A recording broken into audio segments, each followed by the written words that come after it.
We've got big news. Travis Etienne is out for the year, plus reactions to week 2 of the preseason and some strategy when it comes to choosing the right contest. Welcome into episode number 5 of Fantasy Football Today DFS. I am your host, Frank Stanfield, joined as always by Mike McClure and Sia Najad.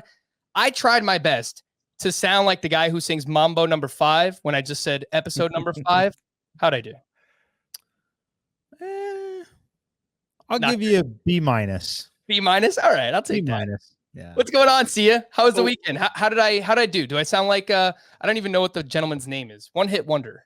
Yeah, I'll give you a flat B. I'm not as tough as a grader as Mike, but no, it was a great weekend. Honestly, anytime I can watch a ton of NFL football, it's always going to be a good weekend. So obviously, I'm super excited. I mean, the countdown is on. We're real close to this week 1. We are very close. We're getting there. Lou Bega is the name. Got to give him a shout out. Lou Bega, Mambo number 5, a little bit of Jessica. If you don't know it, if you are under the age of, 30, you probably don't know what that song is, but go check it out. Big Mike, you literally just got off a plane and hopped on this podcast. How are you doing? I did. I'm doing well. A nice little weekend in Austin, Texas, and really fired up, charged up, ready to go for the football season. I know this is an NFL show, but also excited for college football this week as well. So it's going to be a lot of fun. Everything gets real later this week. I realize that I just called you Big Mike. I do this subconscious thing where I just kind of create nicknames for people on the fly. It's obviously not a creative nickname at all. Are you actually a big person? Are you tall? I am not tall. I'm absolutely not a big person. What are we working with here? What do we got? I would be probably right at 5'9". All right, so we're 68 pounds, somewhere in there. So we are not a big guy. We are simpatico. I went to the Yankees game on Friday and I saw their shortstop, Andrew Velasquez. He's like 5'9", 170. I'm like, hey, that's me. I could be a professional baseball player, but actually probably not. All right, let's talk about the big news. Travis Etienne suffered a significant Lisfranc injury in his foot and he needs surgery. He's already been placed on IR, which means he will miss the entire season. This sucks because A, he's a rookie, would have been fun to watch, and B, he's fun to watch. He's actually a really electric player, and he was in college at Clemson, and obviously we were excited to see him and Trevor Lawrence play together because they did so in college, yada, yada. So this obviously sucks, and it's that weird transition now where I need to talk about who benefits from this injury, which is never an easy thing to do. But James Robinson, now, if you've listened to fantasy football podcasts or some emergency stuff out there already, he was really good last year. He averaged 18.8 DraftKings fantasy points per game, and that was 6th most among running backs. He handled nearly 70% of their snaps. That was 7th most in the NFL. He led his team with 37 red zone opportunities, but now has a new coaching staff. So I don't know how much that stuff really matters all that much. And of course, there's Carlos Hyde because thank you, Urban Meyer. Anyway, week 1 at Houston, $6,400 on DraftKings. That's the 13th highest price running back. $5,900 on FanDuel, half PPR, tied for 21st salary among running backs. I have a feeling he's going to be very popular there. Sia, what do you think about this whole situation? Do you think Robinson just kind of steps in 15 plus touches per game, or does Urban Meyer just do Urban Meyer things and Carlos Hyde is annoying? Well, Carlos Hyde is going to be annoying because he's actually a pretty decent running back. And of course, he's reunited with Urban Meyer from their time at Ohio State. But to your point, James Robinson will get 15 plus touches week 1 and forward, in my opinion. So while Carlos Hyde will spell him here and there, I think it's going to be the James Robinson show again. I'm curious to see if they mix up Laviska Shenault a little bit in the running game, because frankly, I think they should. And honestly, I thought the Travis Etienne pick, as talented as he is, was a little extraneous, but it's Urban Meyer, so whatever. It's Steve Spurrier vibes, by the way, in my opinion. But with that said, I'm curious to see what they do with Laviska. If he gets maybe a few more touches, that'll make him interesting in DFS. But yeah, James Robinson's going to be a workhorse again, because it's not going to be Carlos Hyde. He's not going to be the workhorse. Yeah, Mike, same question to you. How are you feeling about this Jaguars backfield? Do you think James Robinson just kind of steps in, similar role to last year? Would you be interested in him in week 1 against the Houston Texans? And Laviska Shenault, I think that this could be a good boost for him. We know he's a lower A-dot wide receiver, catches a lot of passes close to the line of scrimmage. We could see his value go up as well. Yeah, no, I think Sia nailed it there. I like bringing Laviska into this. I do think that he's so talented and someone that they definitely want to have the football in his hands. And I think this, with Etienne popping up, I think that does create some more opportunity for them to get creative. It should not be the Carlos Hyde show really in any way, shape, or form.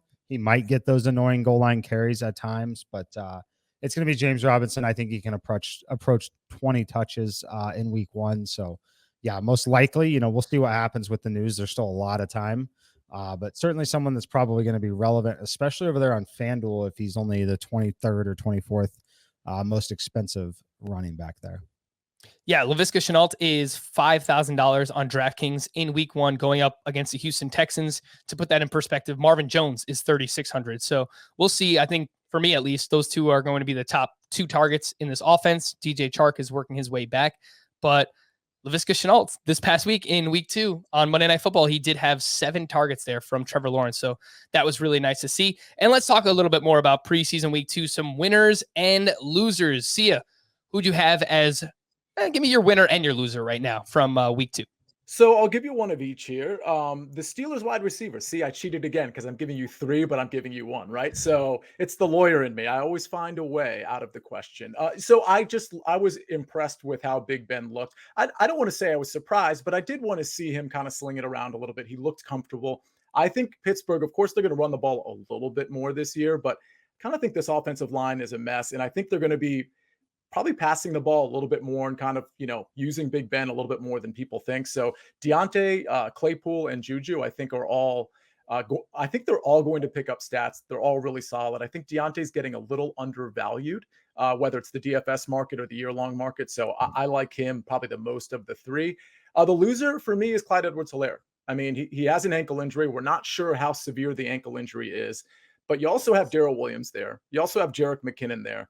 At the end of the day, how many touches does Clyde Edwards-Helaire get?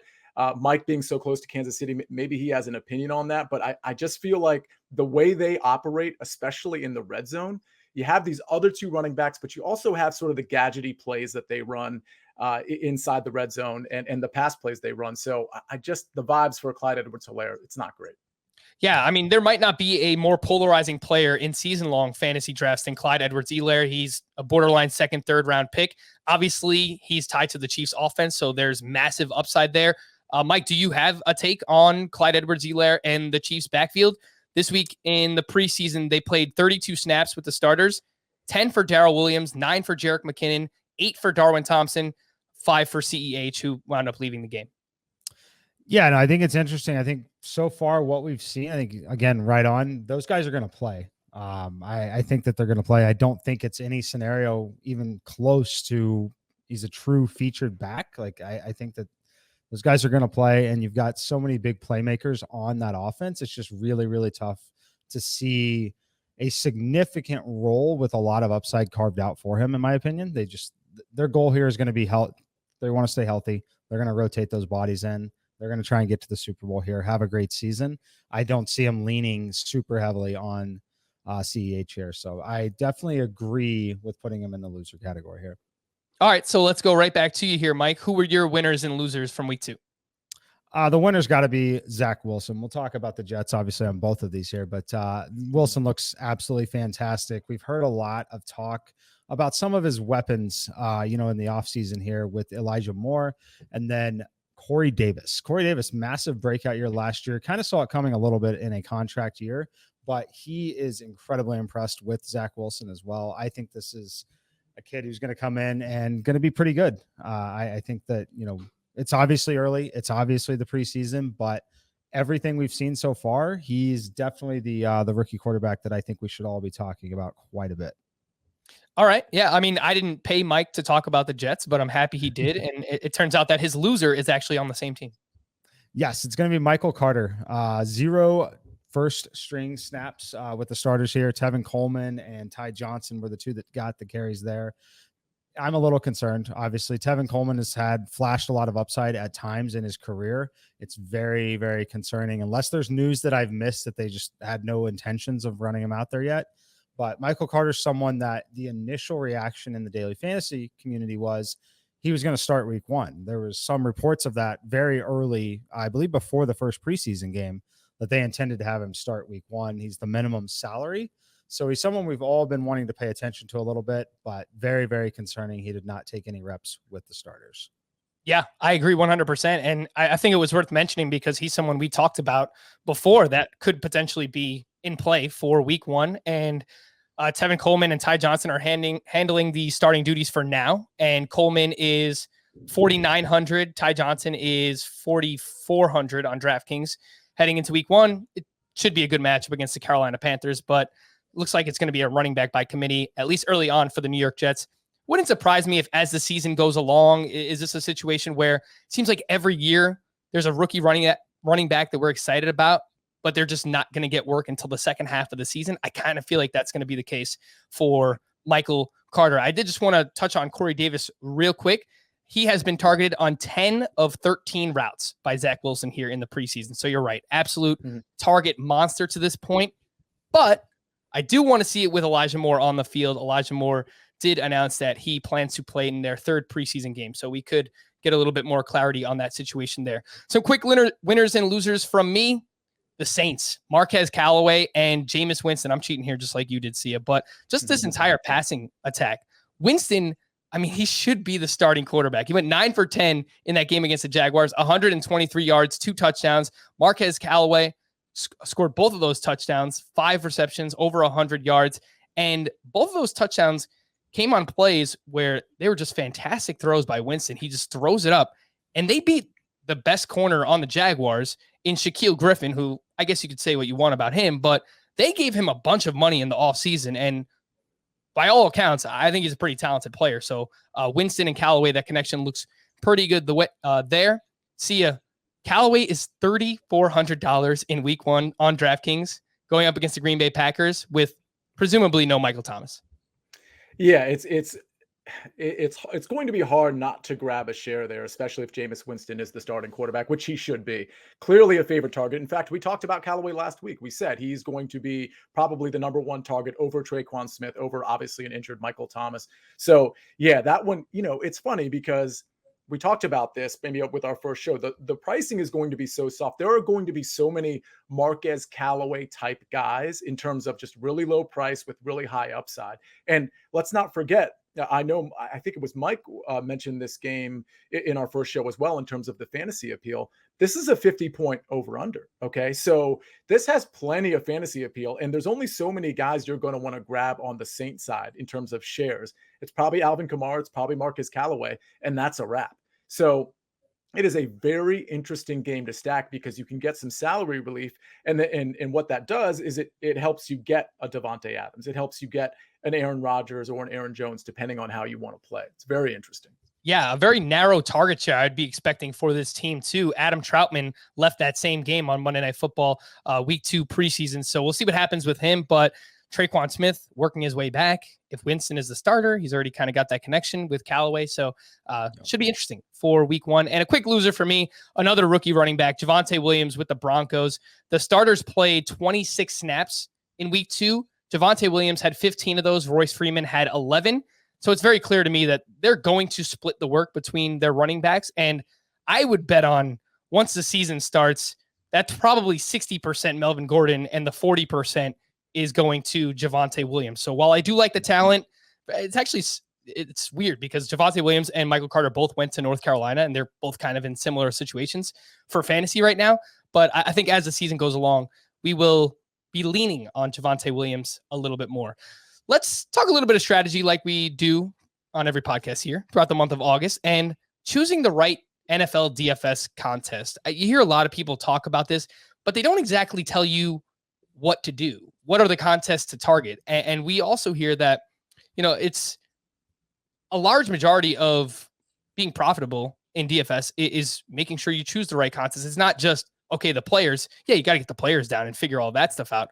But choosing the right contest could go a long way as well. So just kind of an overarching theme here. We're going to do some stuff where I'm actually going to pull up DraftKings here. If you're watching on the YouTube side of things, youtube.com/fantasyfootballtoday. It's going to be fun this year because we'll be able to pull up DraftKings and Sportsline, the optimizer, and kind of work in a bunch of stuff here visually so that you can watch along with us. But I'll pull that up. We'll take a look at some contests. But an overarching theme, Mike, what goes into the decision-making for you when it comes to choosing the right NFL DFS contest? Yeah. So for me, it's going to be the size of the contest. The rake is ultimately number one. That's the commission that the site is going to take from each player. That's going to be the most important thing for me. But for the listeners at home and viewers here, I think the most important question you have to answer is, what is your goal? Is your goal simply just to have some entertainment? You want to have a shot to play for $1 million? Or do you want to kind of mitigate some of the risk, make sure what you're doing is sustainable, and in the process, give up maybe a little bit of that upside that you theoretically have? So that's what you need to ask yourself first. If you're someone that's okay with just taking a shot at $1 million, just go play tournaments and have fun with it. But if you're looking for a more sustainable approach, then you're going to want to be concerned with the rake, number one, that again, the fee that the site is taking. You're going to want to concern yourself with the number of entries that are allowed into a contest, whether that's single entry, 150 max, 3 max, 5 max, or 20 max. There's similar strategies for a few of those, very different strategies for some of those on each end of those spectrums. But those are the things that you're going to look at immediately if you're someone that's looking at the contest and really trying to have a sustainable approach week after week. Yeah, I think it's very well said. And we've mentioned the word goal plenty of times here on this podcast. And again, there's nothing wrong if you just want to throw a couple of entries into the Millie Maker week in and week out.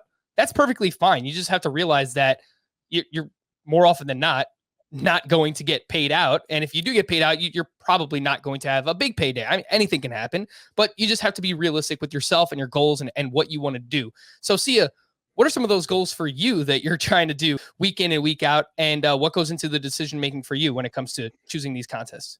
So the hardest part about setting goals is maintaining them, because what happens is you go into, DraftKings, for example, and you just, it's so hard not to look to your right and see, oh, wow, this is $1 million contest, or, oh, wow, this is such a big prize pool. And fortunately, later on in the show, we're going to talk about sort of how to assess the prize pool and the monetary amount in terms of what the rake is and who gets paid out and things of that nature, which is it's super helpful. But at the end of the day, my goal is to see some green at the end of each week, or at the end of each Sunday, if you will. And so the way I think I can do that is to make sure that I'm investing a lot of money in cash games, 50-50s, double ups, if you will. And then I'm playing some single entries. I'm playing some 3 maxes. I might dabble in some, 150 maxes or 20 maxes, but not nearly as much as the single entries. So essentially what I do is I'll build lineups that are generally cash lineups. And then I'll tweak those lineups as I go and start building for single entry, which is going to be a small tweak from cash. And then I'll build a little bit differently, maybe for 3 max and so on and so forth. So a lot of my investment is going to be in cash and in those sort of smaller entry size tournaments. I'll go right back to you here. Sia, do you have favorite contests that you know that you'll be playing week in and week out, whether it's a name of a specific GPP or a specific tournament, or are you making sure that you are in the NFL massive $25 double up single entry every single week? Is that something that you're looking at? Is it a mix of those and head to heads? Which one are your favorites? Yeah, so it's my favorites that I'll play every week, and when we pull it up, maybe we can actually see it. But it's a lot of the single entries, a lot of the, I'm trying to think off the top of my head, like the $27 single entries, I'll play some of the $100 single entries, some of the 200 SEs as well, and then the cash games I'll probably play a few just to vary it a little bit. They'll usually be like in the $50 double up range, maybe sometimes 125, depending on what my pocketbook looks like. Maybe it's a couple $5 ones, a $10 one. So yeah, I play most of the single entries every week. The reasonable ones, the ones that aren't like, 500 and change and beyond. I'm usually relegating myself into the single entries that are between, let's say, $27 and between that and 200. Yeah. So for example, this is one that we have here. This is the 250K end zone, which I've pulled up DraftKings. If you're watching us here on YouTube, thank you for watching. But this is a $75 entry. It's a single entry. And we'll talk a little bit more about all these different things that you're seeing. This is actually a Roto Grinders app, a widget on Google Chrome. It's an extension, but we'll explain it in a little bit. But this is an example of something that Sia might be looking at here in terms of a single entry GPP on NFL Sunday. Mike, for you, do you have any specific contests that you know that you're playing week in and week out regardless? Yeah, definitely. I mean, I'm going to play the Millionaire Maker every single week for sure. And that's one that, you end up throwing a lot more away than anything, but you play it for a lot of upside. One contest that I really love, I think is a great contest for you. A lot of players, frankly, in our audience that'll be wanting to start to get into some of the multi-entry, looking for that upside still, but nice flat payout structure. That's going to be the $9 slant. So it's the NFL 300K slant, $9 entry fee. It's 30,000 to first. So it's going to be 10% to first, only less than 30% to the top 10. So it's a very flat payout structure. Last place, 20.6% of the field gets paid, and the last place that gets paid is doubling their money. So it's a lot like it's like a hybrid cash game, essentially. I like this tournament a lot at a $9 price point. You don't have to play up to 150. If you want to max it out, you can, but that structure is going to be very friendly to where you're still going to have a really high probability of making a profit, returning something consistently, as opposed to playing a Millionaire Maker or some of the others that'll routinely have 30 to 50% of the field, the prize pool going to first place. Awesome. Yeah, here's what we're going to do. We're going to take a quick break. When we return, we're going to look at this Google Chrome extension and kind of explain everything that Mike was just talking about in terms of the rake and some of these numbers you're seeing in terms of overlay as well. You can see all of that with this pretty cool extension. We'll do that next here on Fantasy Football Today DFS. All right, so Mike, we're going to pretty much let you drive this entire segment because this is something that you honestly just told C and I about. I didn't know about it until really a couple of months ago, a couple of weeks ago, maybe it was. But yeah, I've now installed it, and it is called the Roto Grinders DraftKings DFS, something like that. I'm doing this no justice. Yeah, I actually don't even have the name of it pulled up, but if you just simple Google search, you'll find it as well. And we'll make sure we can tweet about or do something there to get it in your hands. But it's the Roto Grinders DraftKings tools might be the way to. Yeah, that's exactly it. Yeah, and you need to be on Google Chrome too, which look, yes, Google Chrome is not paying me to do this, but like, why would you use any internet browser outside of Google Chrome? I don't know. I mean, it's the one that I use the most. But anyway, if you're on Google Chrome, search Roto Grinders DraftKings tool, and then you can pull it up. You can add it on, and there's a few other things. They have a video that kind of teaches you how to install it. But look, if I could figure it out, I assume most of you watching can also figure it out here as well. So you're watching. We have all these things going on right here. Mike, what are we seeing? For example, I'm hovering over this power sweep. It's the 3 max entry. It's $150 buy-in, and we're seeing a bunch of different things here that say margin, overlay. What does that mean? So the margin is what I call the rake. We've been talking about that pretty significantly there. So the first one you're looking at, the power sweep 9.99, it's going to be 10%, which is kind of what we used to think of as the industry standard. That number's obviously gone up in a lot of the tournaments, but that's going to be a flat 10% rake there. The overlay is just basically showing you what percent of the contest is remaining that hasn't been filled. So in this case, 93.5% of the money that is guaranteed is not accounted for yet. That's essentially what that is saying. So those numbers are important. The margin is going to be the most important. The overlay you'll find at times, but again, things fill very quickly at the end of the lineup lock period. So not a massive thing to concern yourself with just yet. The number that's the most important here is going to be the margin. Yeah, again, that is the rake, which we spoke about on our DFS terminology episode. And yeah, overlay you're seeing here, 93% has not been filled yet, but obviously there's a lot of time before week 1 of the NFL season begins. So I assume a lot of these contests will be filled, but maybe you get lucky and you will find some contests with overlay there as well. I'm going to pull up the all contests, and we can kind of scroll through here and see maybe which contests have more margin or rake. For example, this massive $25 double up. This is a cash game where you're looking to basically double your money, which we spoke a lot about. The margin for this is 13%. So, and then the one right above it is a 5% $5 double up. The margin for that is 12.85%. So is that common? We're going to see more rake in, I guess, lower priced cash game contests. Definitely. You'll see the rake drop as the stakes increase. So if you're looking around that, I think the biggest example where you kind of have to ask yourself what you're doing there is that $25 price point that you mentioned. There's a giant $25 double up single entry, 12.99, 13% rake. If you're planning to or wanting to play at least 4 of those, the $100 one is only 9.99%. It's 3% less rake just for playing the $100 game versus 4 of those $25 games.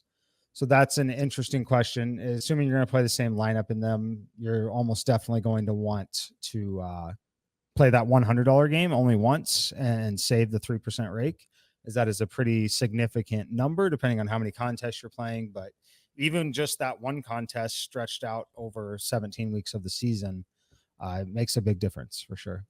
Yeah, no, that's definitely an interesting way to put it, right? Because look, as the season goes along, you might figure, I really do like my cash game lineup. Let me throw it in a few more contests like this, double ups, 50-50s, whatever it might be, where if that's the case, if you're getting hit with 13% rake, then yeah, it does make sense to, okay, instead of throwing it in, well, this isn't a good example, but instead of throwing 4 different $25 lineups in, yes, the $100 is below 10% rake there. So that's good to know. All so right. Mike, let me ask you though, because I think as the stakes go up for your double ups, for example, let's say you go to the 100 or 200 or $150 range. Is it your experience that the level of play, the level of DFS Pro, for example, goes up as well? So is there an argument for diversifying on the lower end because you might have, less quote professionals in the lower end tournaments? So there is, I kind of mentioned it, I think it was a couple shows ago now. So my strategy as far as how many cash games I play will be something that is fluid, that changes throughout the season. Typically play more early as there's everyone's excited, a lot of new players, all of that. As far as the stakes as they increase, in double ups, you will notice that the score needed to cash will start to creep up and rise a little bit above that. In tournaments at the higher price point, you'll notice that the score needed to win will be significantly lower in the high dollar price points than it is needed in the lower dollar contests. Some of it is a product of just fewer number of entries altogether. And then also just kind of the way some of the quote unquote professional players will be playing. Many have a very, very similar strategy and are using very similar data. So you kind of get things that bunch and don't frankly make bad plays. Bad plays win all the time. Right.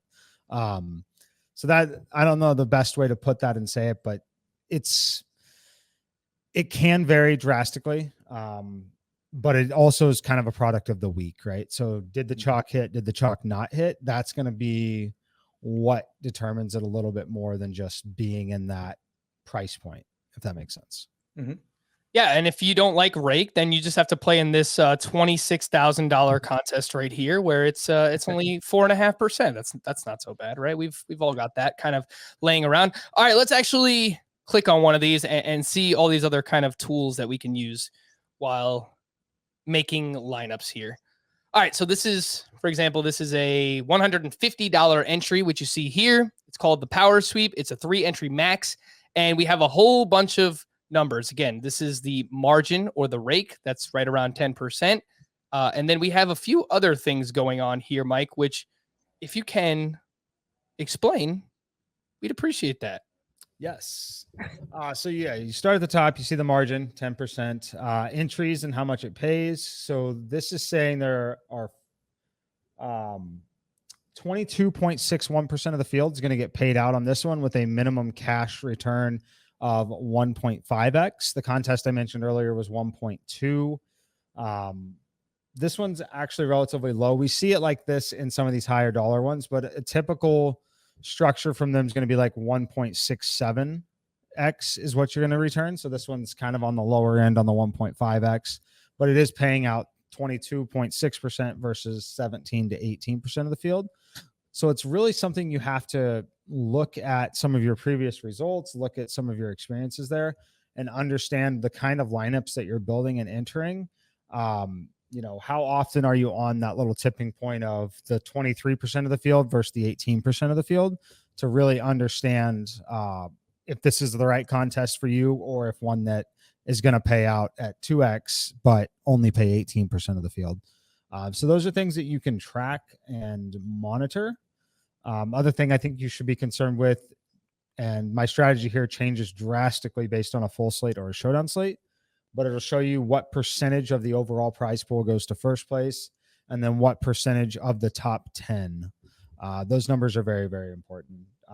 You get into contests like the Millionaire Maker and some of the others, you're getting 50+% of the entire prize pool is only going to the top 10 finishers. That's very, very, very top heavy and very, frankly, unrealistic to expect to win in those situations. Yeah. So for example, this one here, I'm currently highlighting, if you look where my mouse is, I'm sorry for anyone who's listening, but we're kind of walking through everything and explaining it for those who are listening as well. But right next to the prizes, it says there's $600,000 in prizes. First place, which Mike was just talking about, gets around 17%. And then the top 10 gets around 40%. So Sia, what do you think about a contest like this where 17% of the prize pool goes to first place and then top 10 gets about 40%? Is this something that's considered top heavy, or does that sound about right? Yeah, that's considered top heavy. I mean, that top 10, 40%, I'd prefer that to be a little bit lower, and just have a little bit more balance throughout whatever, in this case, the 22% that's getting paid. So 40% is a little high. I mean, that doesn't mean you shouldn't play the tournament, but it's a little high. Yeah. So for example, this slant that you mentioned earlier, Mike, this is 10% goes to first place and the top 10 get 29% of the payout. So that's pretty good, right? That's why you like a contest like that. Yeah, it's a much more flatter contest. It's going to be more sustainable for the majority of listeners and viewers of the show. It's really, really good contest. It's probably a step up from the second contest that I'll go ahead and probably just have you pull it up, because I think this is one where a lot of our audience is going to want to gravitate here and really kind of learn to play multiple lineups. It's going to be the $500,000 play-in. It's a 20 max entry and a $3 price point. So anyway, each player can enter up to 20 times, $3 to enter. The rake is a high 15.9%. However, it's paying back 25% of the field at 1.67x. So going to play a little bit more like a triple up or like a 3-man league essentially than it is like a large field tournament. First place is only 10%, 27% to the top 10. Going to be very flat, but fortunately the NFL is so large, it's very flat, but you're still looking at a $50,000 payday if you are able to take it down. So you still have significant and meaningful upside, but you're going to limit the downside a lot. So I expect a lot of our listeners, a lot of our users to really start here, especially if you're allocating, say $60 to max this out, $3, 20 entries. That's probably should be where your first $60 of tournament play go. And you said it was called, what was it called again? The play-in? It was at the top, Frank. When you typed in play, it was the top one, I believe. Let's see if I could pull this up here. And you can sort by total prizes. It'll be the highest. Okay. Oh, you see, you guys are a lot better at this than I am. So, all right. There you go. They got two of them because they've already got the second one in the lobby for when this one fills. It's one of these two, the play action or whatever. Yeah, at the top. They should have very, very similar structures, but this is one that I think a lot of our users will be, if not here, it'll be the one. They have a $1 version of this one that's also a 20 max.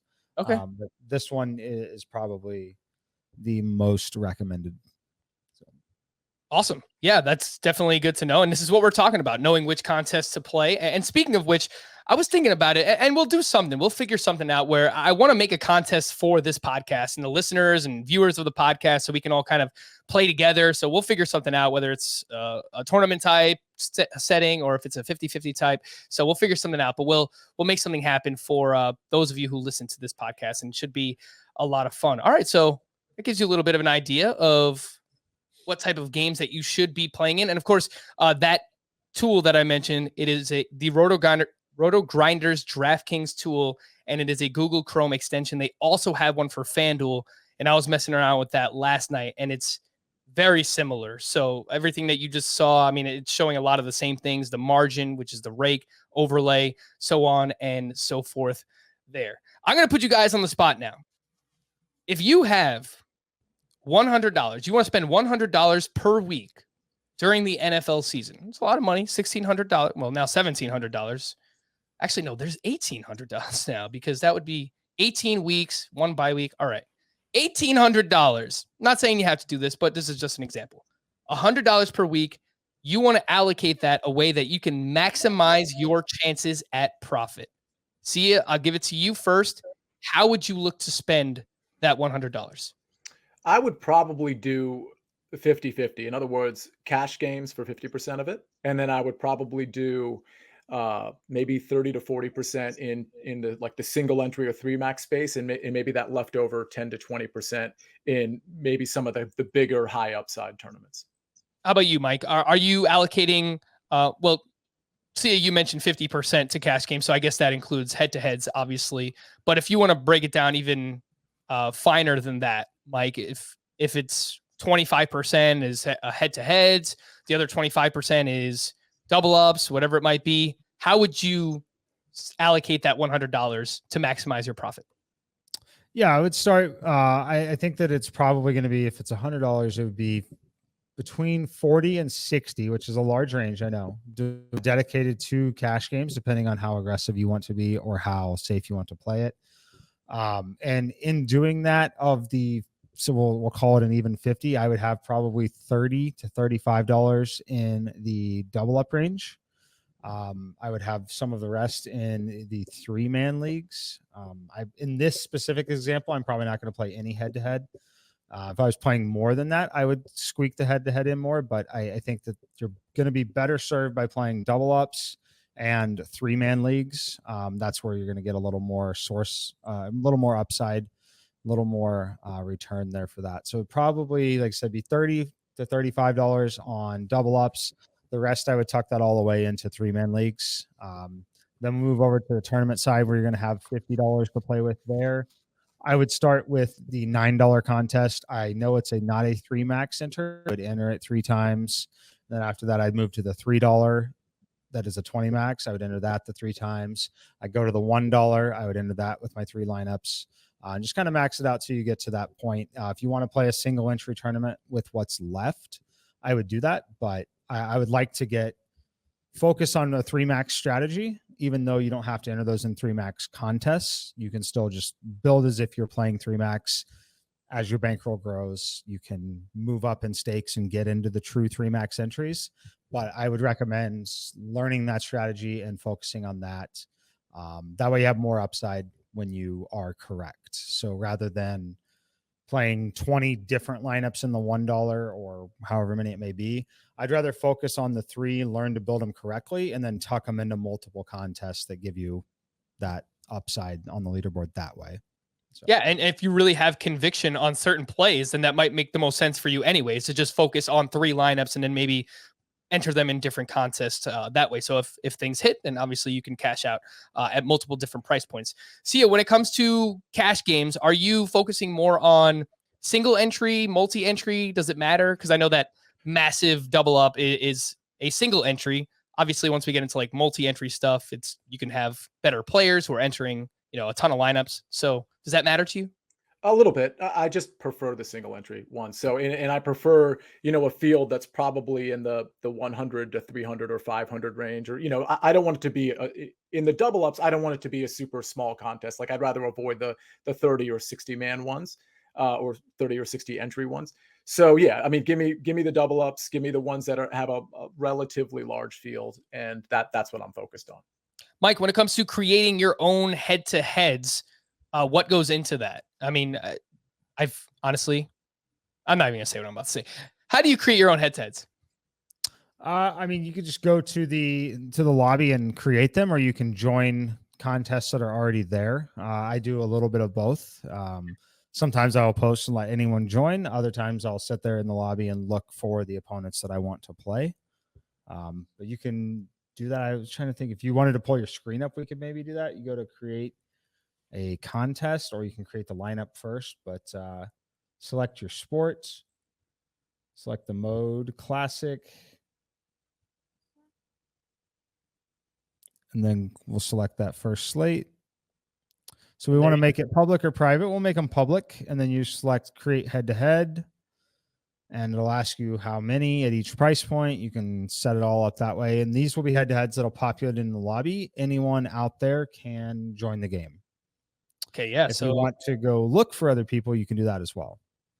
So yeah, you can make 10 $1 head-to-heads if that's what you wanted to do. You can make one $10 head-to-head. You can make 4 $5 head-to-heads. You can make whatever price point not whatever price point, but yeah, these are the ones that are available. And yeah, I mean, it's pretty easy enough. And then you hit next and good to go there when creating your own head-to-heads. We're going to wrap up this discussion with, we've obviously just told everyone what we want them to do when finding the right contest. What don't we want them to do, Sia? What things are you looking to avoid? What mistakes have you noticed people making when it comes to contest selection in NFL DFS? Well, first of all, not using the tool that we just went over. Now, no, I haven't used much of this tool either, but I will go into the tournament and do the math myself in terms of how many people are getting paid out, whether it's top heavy and things of that nature. So that's definitely something you really need to consider, whether that's downloading this extension or whether it's just kind of going in there and figuring out early on in the season, hey, these are the tournaments I want to focus on a week-to-week basis. I mean, you can truly narrow it down to, and Mike did such a good job of sort of laying out how we would allocate the $100, the hypothetical $100, because you can just tell yourself, I'm going to play every week. I'm going to play, unless somehow it's not working out for you. I'm going to play this $3 contest this many times, this $1 contest this many times, these double ups. And early in the season, either by using this extension, listening to our podcast, or just doing the numbers yourself, you can kind of pinpoint, well, do I want to be in a contest that pays out 23 or 24% and gets, let's say, 1.5 times my money on a minimum cash? Or do I want to be in a contest that pays out 18% and pays, 2 times minimum cash and is, relatively top heavy? So you can make those decisions yourself, but you really have to get a leg up on how you want your money to be invested. You kind of have to pick those contests. To me, that's the most important thing. Yeah. And I think, again, it kind of full circle here. It comes down to your goals and what you're trying to do on a weekly basis. Mike, is there anything you wanted to add on what not to do when it comes to selecting contests? Yeah. I mean, I think the biggest thing here is to just, even you may love a lineup. There's no reason to just play more because you like one lineup. In my opinion, I would like to preach being as consistent as possible, being as disciplined as possible. It's a long season. You're going to find better results if you find a process that is sustainable for you and stick to it. I see a lot of people that will, it may not win week 1. They'll want to double up and play more in week 2. They'll like the lineup more, or they'll win week 1 and have a nice cash there. So they'll all of a sudden jump up to a level of contest and stakes that is not something that's sustainable for them long-term, especially should they lose in week 2. And when you do things like that, it really, really throws you off. So I would recommend against that. I think it's fine to move up in stakes throughout the season. Hopefully that's a goal for everyone, right? Is to make enough money to be able to increase the play. But I don't like to see it just because you either like a lineup or you had massive success the week before. A good rule of thumb there is if you lose that contest several weeks in a row, can you afford to still enter that again, right? So if you're not able to do that for, I like to be ultra conservative with it, but at least 5 to 6 weeks in a row, then you're simply playing above your means, and you need to drop down in stakes, come up with a process that's going to be more sustainable. Otherwise, you're going to have this little yo-yo effect where you're just going to leave yourself frustrated. Yeah, it's like poker, Frank. You don't want to enter a big tournament with 10 buy-ins if you can help it. You want to have like a deeper stack. You want to be able to splash the pot a little bit here and there. So I think that's really good advice. That make sure whatever you're doing is sustainable over the season, so that you can enjoy DraftKings instead of being frustrated by the fact that you're not able to play. All right. Very well done there. Choosing the right DFS contest is paramount when it comes to specifically NFL DFS for the sake of this podcast, but I would say for all of DFS, NBA, PGA, MLB, whatever it might be. Let's get back to a few other week 2 takeaways and mention some other winners and losers that I had, and you guys can react to these and how interested we might be in these guys early on in the season. The winners that I had, Jacoby Myers, 3 receptions, 56 yards, and a touchdown from Cam Newton. It looks to me like Cam Newton's probably going to be the starter early on. And if that's the case, Jacoby Myers could be locked in as his number 1 target. Terrace Marshall played all 7 snaps with the starters again for the Carolina Panthers. Sam Darnold did play in those 7 snaps. There was no DJ Moore in this game, so obviously that is worth mentioning. Terrace Marshall has ran 28 routes this preseason. 17 of those have come from the slot. Sam Darnold likes throwing to the slot. Terrace Marshall definitely could be utilized in the red zone. He is a big body, so we talk about him a lot, but a name to pay attention to. Myles Gaskin led the Dolphins in snaps this past week. He had 10 touches. He had 2 touchdowns. I know that Malcolm Brown also had 10 carries in this game. He scored a short touchdown. Sia, do you have any thoughts here on the Dolphins running back by committee? I thought that this was a nice bounce back for Myles Gaskin following the reports that we got the week before. Yeah, it's a nice bounce back, but it doesn't tell me much. Again, last week I talked about 5 running back committees to just kind of avoid, and this is one of them, and it's still one of them. To be honest with you, if there was such a big talent gap, if I thought there was a big talent gap between Gaskin and Malcolm Brown, Salvon Ahmed, even Patrick Laird, I would love this bounce back. But the talent gap isn't there, so I just want to avoid it. Najee Harris, I mentioned this already, but he played 15 of 16 snaps with the starters.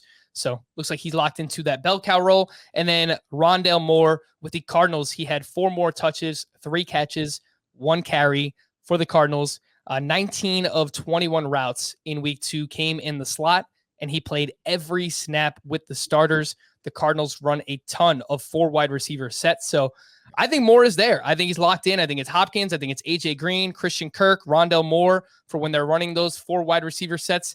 When they go to 3 wide receivers, that remains to be seen who's going to come off the field, but they drafted Rondale Moore for a reason, and he looks pretty good so far. A few other losers I wanted to mention, and see, I know this is your guy, Miles Sanders. I noticed 3 different Eagles running backs had at least 1 touch on their first 2 drives of the game, and that came with the starters. Does that worry you for Miles Sanders?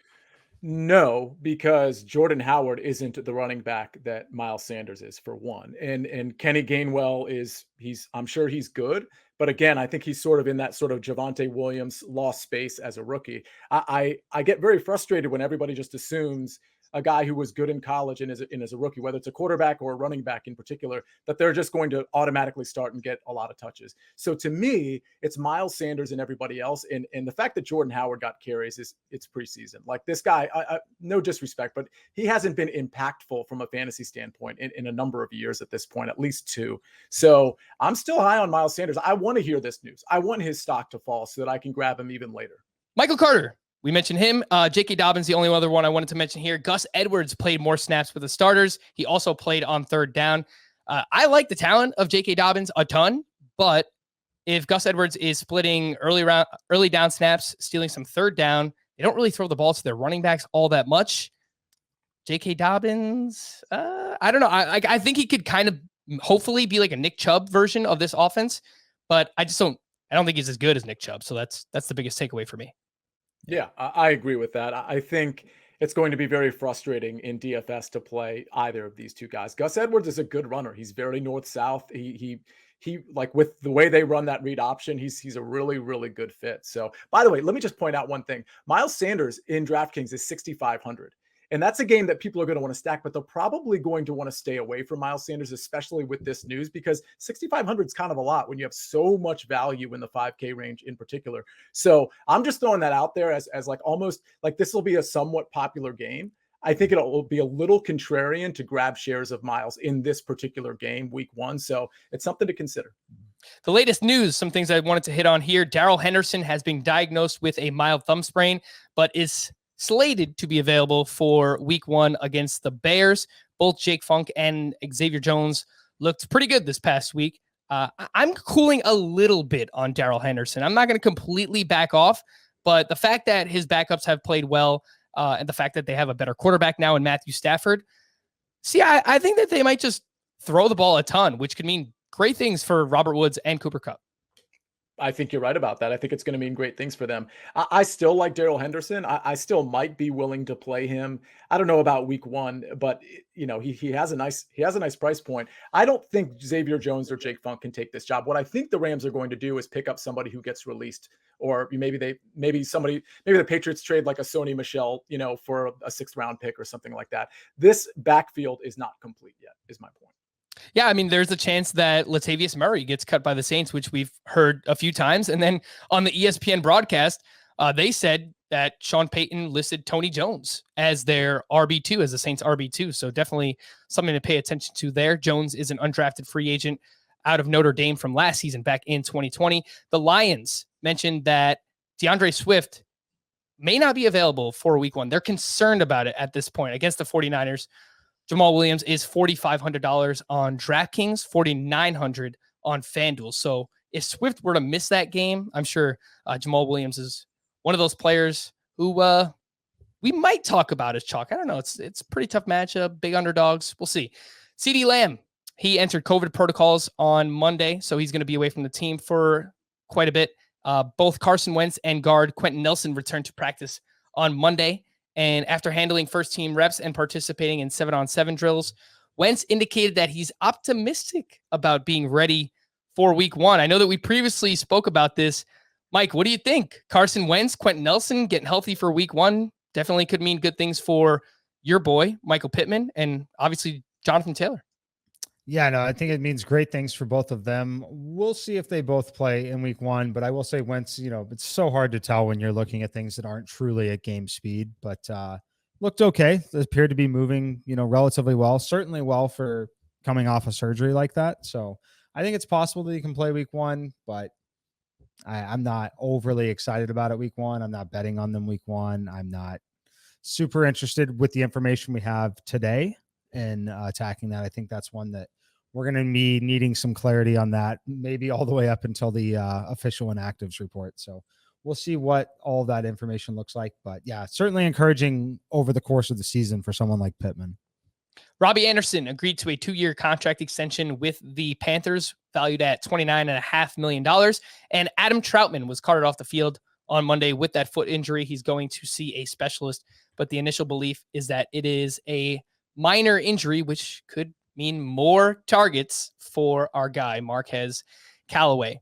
Quickly wrap up with this. Just want to get one word, quick thought. Who do you guys think starts for each of these teams at quarterback in week 1? Winston or Hill? I think we're all kind of on the Winston side, right? Yeah. Mm-hmm. Yeah. I hope so. Like, dude, if Taysom Hill starts, then he definitely has some compromising photos of Sean Payton or something, because I don't know how this guy he's an interesting player. He's like a Swiss Army knife. He's a gadgety type player. I think that they can use him in specific packages like they've done. But your starting quarterback? Come on. For the Broncos, Drew Lock versus Teddy Bridgewater. Who do you think wins this? I'll take Drew Lock. Yeah, it's Drew Lock for me as well. Although at the end of the year, I don't know that it's going to be Drew Lock, but I think it's Drew Lock week 1. Yeah, and that could mean some more aggressive downfield passing early on in the season. For the 49ers, they have not named a starter yet. Jimmy Garoppolo or Trey Lance? I'll go Jimmy G here. I don't think, listen, Trey Lance, if you just cut up a couple highlights, he looks really good, but he doesn't look super comfortable yet. Let's not forget he's coming from a D1 AA program. That doesn't mean he's not going to be good. I just don't expect him to be ready week 1. Yeah. I'll lean that way as well. I generally want to see the teams just throw the younger guy in there for the most part, but I think this situation for this 49ers team is just a little bit different than some of the others with the pieces that they have. So I do expect Jimmy G to get the start week 1, as much as I would like to see Lance go see what he's got. Yeah, and I will not include the Bears in here because apparently Matt Nagy has confirmed that Andy Dalton will start week 1. However, Justin Fields will start the final preseason game. So let's see what he can do there. They might just not want Justin Fields to play against the Rams in week 1, which makes a ton of sense. They have a fantastic defense, but hopefully soon, shortly thereafter. That'll do it for Mike and Sia. I am Frank. Thank you all for listening and watching Fantasy Football Today DFS. We'll be back again on Thursday with the Millie Maker and preseason week 3. See you then.